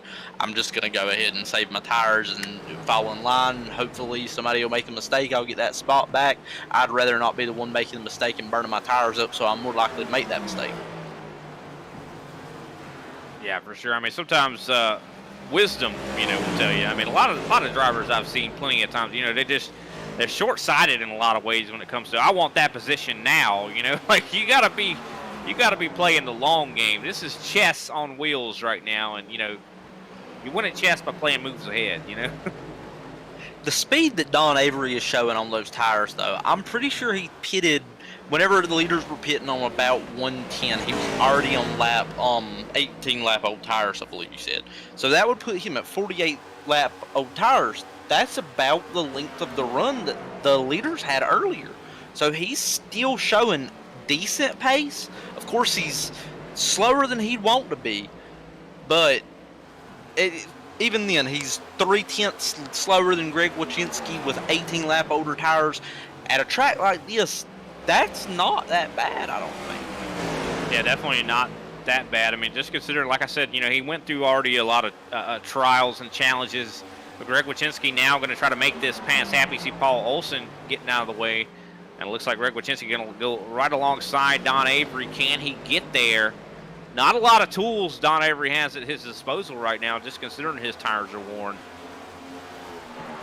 At this point, I think he's pretty much biding his time, just trying to get the most speed out of it. He's not giving it up, though. He does get overtaken there and falls right back in the line, maybe just making it look smooth and easy to just give it up like that without losing too much time. But at this point, he took his gamble, he made his bed. He's either got to lay in it or wait for the caution to come out if it ever does.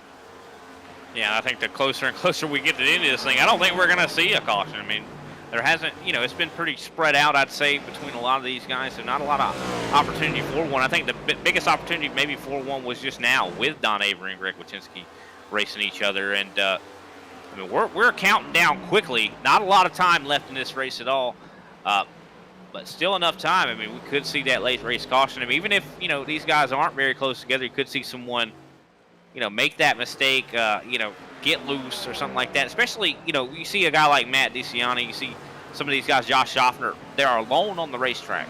A lot of times that's not a bad. That's a bad thing usually when you're alone on the racetrack. 'Cause you have no one really to judge yourself on.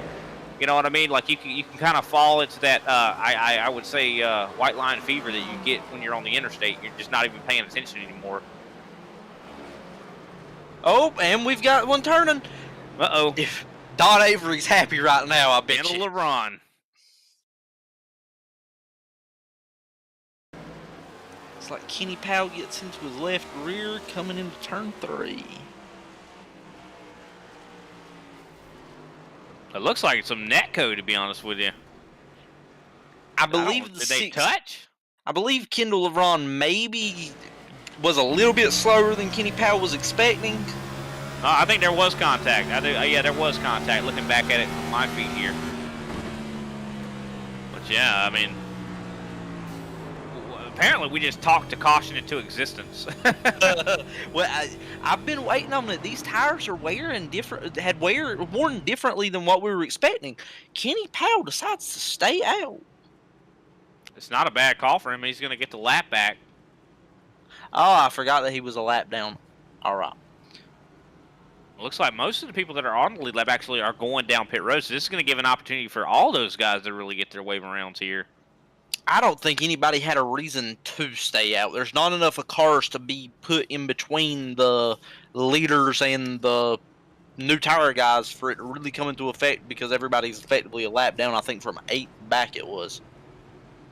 Yeah, I'm wondering if any last-minute adjustments. I mean, maybe turn the tire pressures up 2 pounds on each side or something like that. I mean, could be something, because you want a short run. This is going to be, I got to say, Josh, this is going to be hectic. I have a feeling. I've got a feeling we'll see more cautions in these next 10 laps than we have the entire race so far. Probably will. Well, with that, I think we'll take a quick short commercial break. We'll be right back.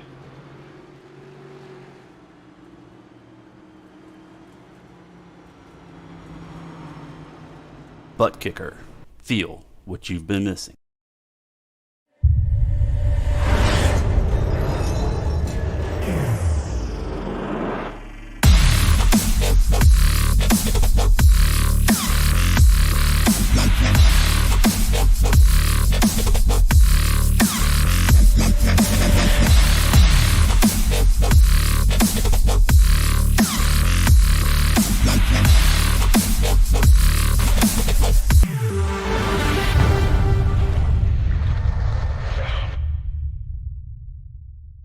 Get yours today at TheButtKicker.com and be sure to use our 20% discount promo code ISCA20.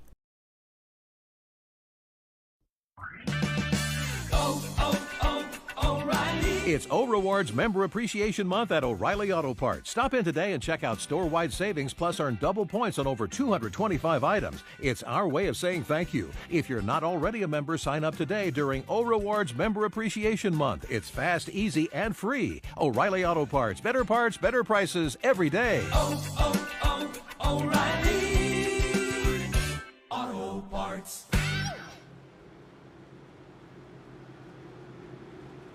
And we are back, and what a drama-filled race this has been. I mean, quite a bit of time that we had. It was pretty chill and laid back for a lot of these drivers. But I think that that part of the race is over, Josh. I feel like this is about to get crazy, wild.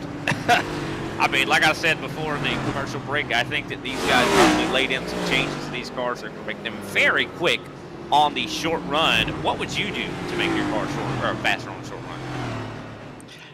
It all depends on what's happening at any given moment. I don't know how my car's handling right now. If I know that it's going to end up tighter, if I normally have a looser car so it'll tighten up on a long run, then I'll probably tighten it up for these last 10 laps. This is the shortest stint that they'll have the entire race. And just like we were talking about with the predictability of those stages being 30 and 25 laps earlier, now they know for a fact they're going to have 6 laps until the end. They can drive it about as hard as they want to without making a mistake and still be comfortable to the end. You'll see some aggressive driving here. There's probably a couple happy guys in there too.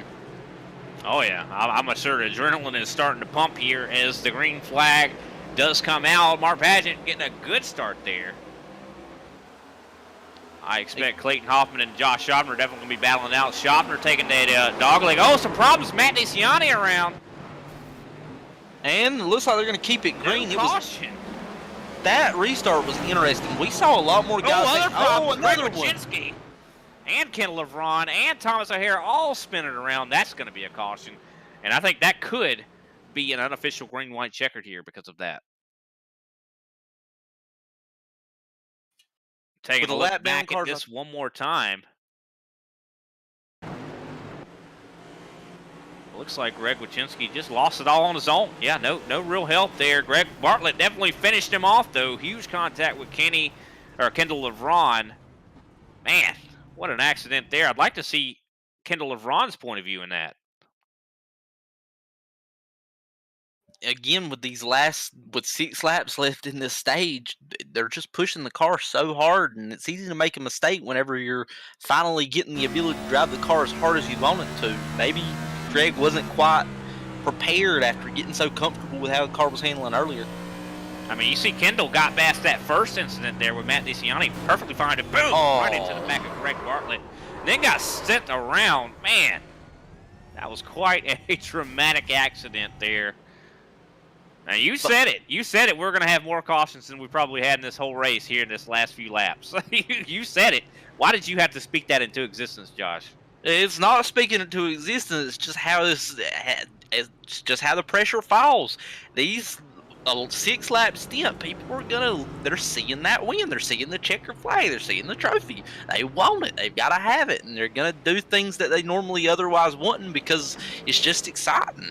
And I can't really blame them for it because it's all about getting the win in the end.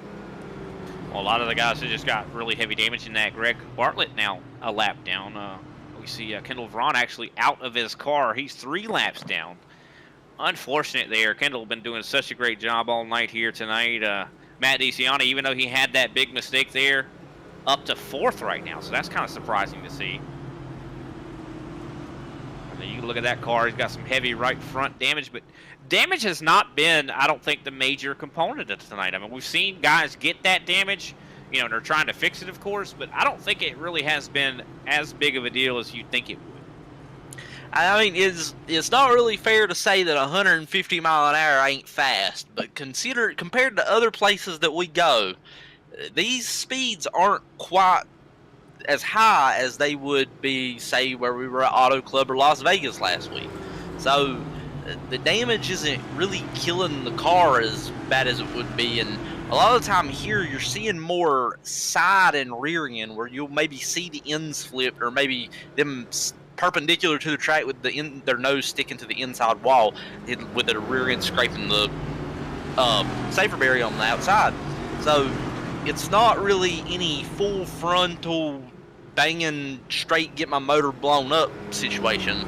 It's more just cosmetic and a little bit of aero damage, and since we're at such low speeds, aerodynamics aren't as important. They're of course there, but I'm not quite as worried about it. Maybe if I were to hit somebody in their left rear a little bit too hard, I'd have a toe issue, or maybe you'd hit the wall, it'll add some extra right front toe to it, and that'll heat that tire up a little bit more.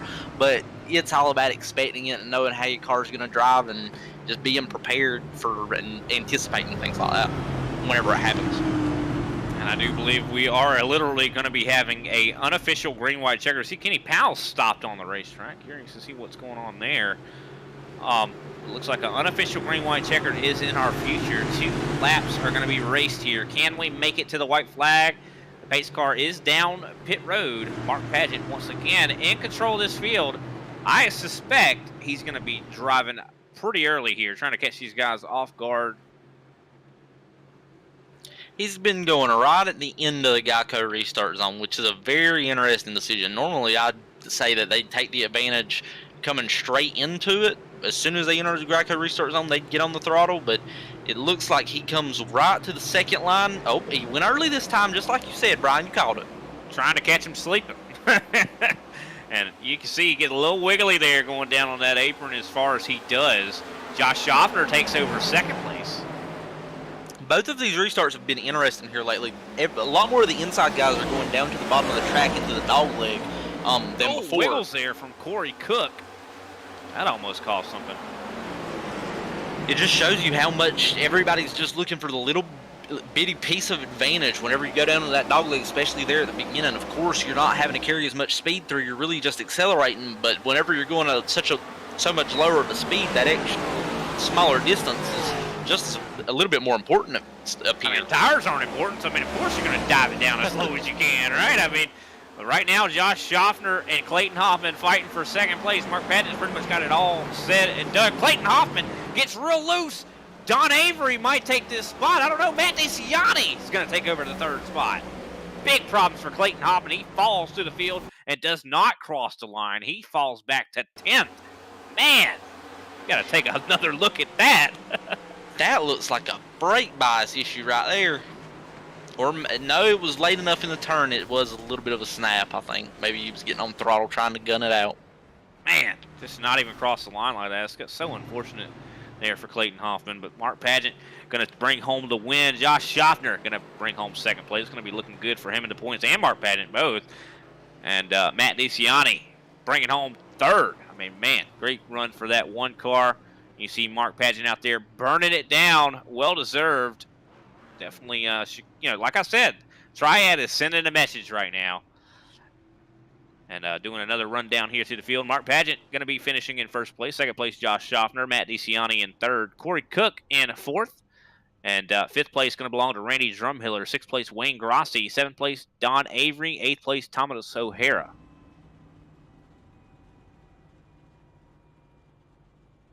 Ninth place, Paul Olson. Clayton Hoffman in 10th place. And I do believe, go ahead, sorry. 11th place, Greg Bartlett. 12th place, Robert Pattengale. 13th place, Kenny Powell. 14th place, Greg Wyszynski. 15th place, Kendall LeVron. 16th place, Al Kozlowski. And 17th place, Andrew Layton in the 25 car. And what a great race that was for sure. We're going to take a quick step away before we get to the post-race show here. Definitely appreciate everybody watching.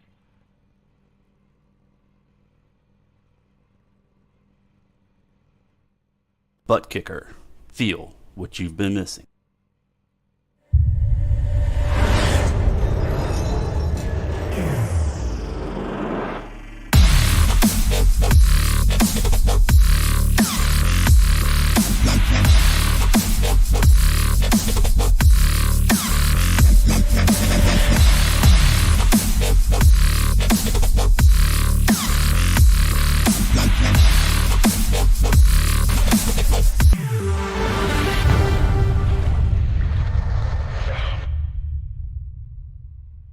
Get yours today at TheButtKicker.com and be sure to use our 20% discount promo code ISCA20.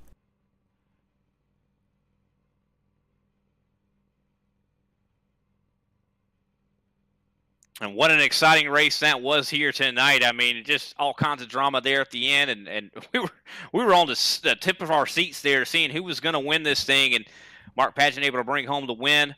Excellent work from him tonight. How are you feeling after that one, man? I mean, you all but dominated that thing, considering you led every lap pretty much, except for whenever you had green flag pit stops. I mean, you had to have a lot of confidence in that machine tonight. Yeah, it feels good, obviously, to come out and race like this, but I really got to give it to the team. It was a great setup this week. Definitely seemed like. I mean, no one was even able to really touch you. What all goes into that? Did you guys put a lot of preparation? Did you have a lot of seat time, here at Phoenix this week? Yeah, we did. With it not being a Road to Pro week, we focused on the A car this week. So, yeah, I mean, we've had speed all the time, but it's just we found something this week that really just locked it in for us. Now, I think with this finish here, you might have taken the points lead if I'm not mistaken, but gotta ask, I mean, is this a message you're sending, Triad sending a message to everybody out there in the roster, hey, we're here and we're not going anywhere? Yeah, I think so. I mean, we've had speed all year. We haven't had the best luck, but yeah, I mean, it feels good. This is definitely a statement win for our team and a good team win for us. Well, got to ask, coming up next week, I do believe, if I'm not mistaken, I think we have Atlanta on the docket, if I'm not mistaken. How are you feeling about that track? Just like this one of my favorites. I love any track where I can slide around. So I'm really looking forward to it. I think we're on the old surface instead of the new one. So it's going to be fun to go there and slide around one last time before it turns into a super speedway. Yeah, I'm definitely going to. I mean, myself, I'm going to be sad to see that thing go away. I mean, it has such a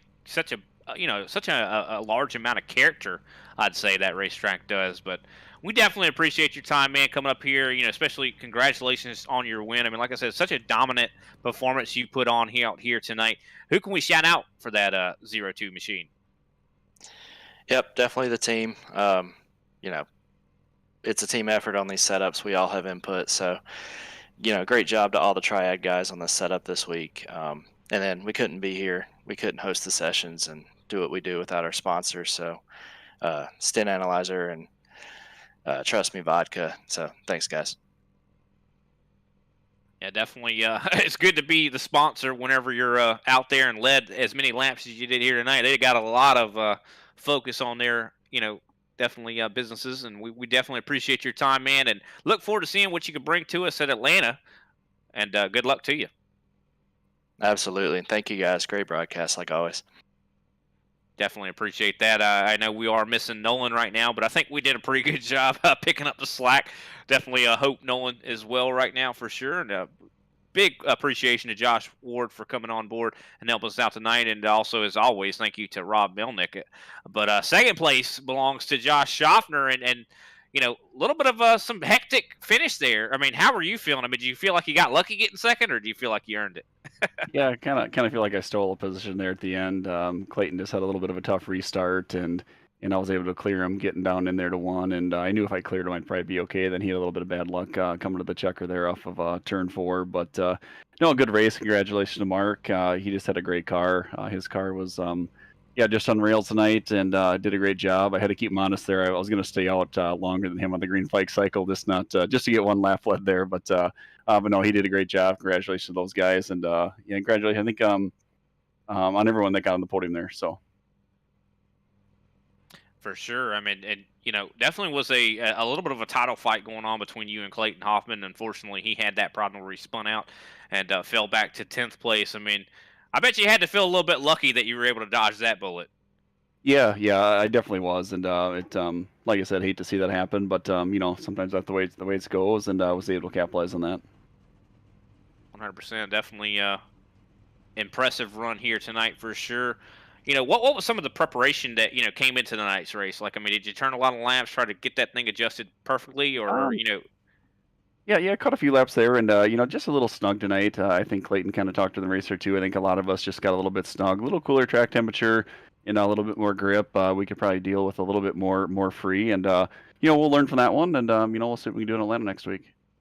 Yeah, definitely some lessons learned here at Phoenix, and can't wait to see what Atlanta looks like. I mean, especially like we said, it's probably going to be the old surface. I mean, gonna love to see that track almost wave goodbye to us. I mean, such a history with that track and such a character to the surface. I mean, how are you feeling confidence level going into Atlanta? Yeah, I'm looking forward to it. Kind of like what Mark said there. It's a really fun speedway and kind of a driver's track, and it was actually kind of fun in the higher downforce package and a little bit more of a pack, but I think we'll be able to spread out a little bit more. And yeah, just really looking forward to head there next week and seeing how this car performs out there. We definitely are looking forward to the same thing for sure. And good luck to you next week. Who can we shout out for you tonight after that second place finish? Yeah, I got to thank Pioneer Seeds, Plenish Soybeans, Smith's Marms, Mayor Seed Solutions. Just got to thank those guys for their support week in, week out. And yeah, just looking forward to the season and looking forward to hopefully a fun points battle throughout the regular season and the playoffs later this fall. I mean, it's proven to be just that, a fun points battle. We've been definitely waiting with bated breath to see who is going to pull out ahead. It looks like it is going to just be a close battle, and we love it. Definitely we appreciate your time, Josh, and look forward to seeing what you got in store for us next week. You bet. Thanks for all the great broadcasts on the booth, too, guys. Definitely appreciate that, and I do believe I was looking. Got our third place finisher, Matt DeCiani. I don't believe he's available, though. He keeps showing up in the broadcast chair here. We'll try to get him in here. Matt DeCiani, do you got your ears on? Mr. Matt DeCiani, do you got your ears on?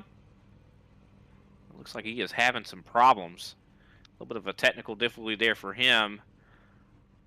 Unfortunate. I wish we could give him more time to figure that all out. Matt DeCiani, do you got us? Yeah, looks like he is still having some issues. So, what a great race it was here tonight. Like I said, I definitely want to give a big shout out to Josh Ward for showing up tonight and helping us out. And I hope Nolan's feeling well and everything's working out for him. And luckily, we were going to get the heavyweights in here. And I'm just playing. Nolan always does a great job, and he sorely missed. But we definitely appreciate everybody out there tuning in. And a big shout out to Rob Melnick behind the cameras, doing an excellent job as always. Huge shout out to O'Reilly Auto Parts for coming on board here tonight and sponsoring this race. I always love to see those guys, quality parts that those guys offer there. And we appreciate, like I said, everybody out there watching. Like and subscribe, if you enjoyed the content you've seen here. I mean, we have it weekly. I mean, twice a week, actually. I mean, we even broadcast on Saturdays with some excellent racing. I mean, ISCA known for how, the great racing, clean racing, hard racing. I mean, pretty much everything you could think of, even some chaotic finishes. But make sure you tune in next week, and we appreciate everybody watching, like I said, once again. And that'll conclude tonight's broadcast.